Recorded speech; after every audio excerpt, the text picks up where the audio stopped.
Mastermind Principle: How Ordinary People Build Empires.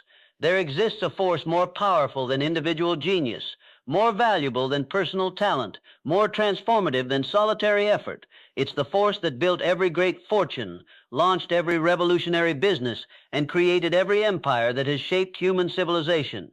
Yet most people live their entire lives without recognizing its existence, let alone harnessing its incredible power. This force is the mastermind, the coordinated effort of two or more minds working in perfect harmony toward a definite purpose. It's not networking, it's not partnerships, it's not simply having business associates or advisors. The mastermind is something far more profound. It's the creation of a third mind, a collective intelligence that emerges when individual minds unite with shared vision, mutual trust, and unwavering commitment to a common goal. Napoleon Hill discovered this principle during his 20-year study of the world's most successful people, commissioned by Andrew Carnegie himself. What Hill found challenged everything society believed about individual achievement. The giants of industry, Carnegie, Ford, Edison, Rockefeller, weren't lone wolves or solitary geniuses.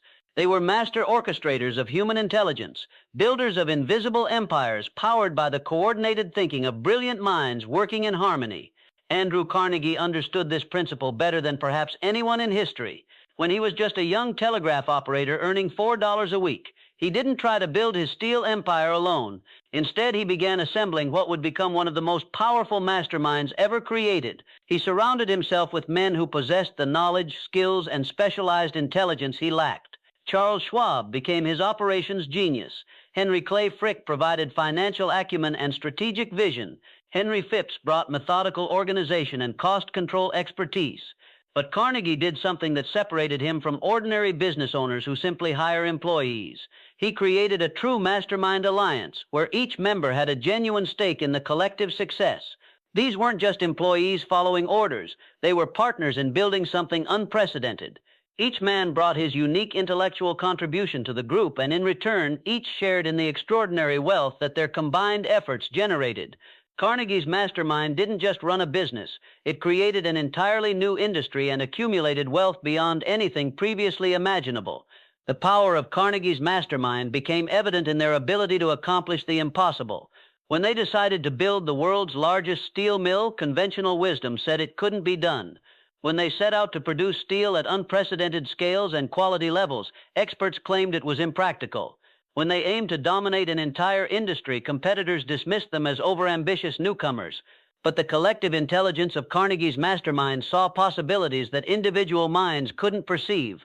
They solved problems that stumped individual experts, developed innovations that revolutionized manufacturing, and executed strategies that transformed the global economy. This is the fundamental truth about the mastermind principle. It doesn't just add individual capabilities together, it multiplies them exponentially. When properly formed, a mastermind creates what Hill called psychic energy, a form of collective intelligence that surpasses the sum of its parts. Ideas emerge that no individual member could have conceived alone. Solutions appear that transcend any single person's knowledge or experience. Opportunities become visible that remain hidden to isolated minds. Thomas Edison exemplified this principle in his legendary Menlo Park laboratory, which he called his invention factory. Edison wasn't just a brilliant individual inventor.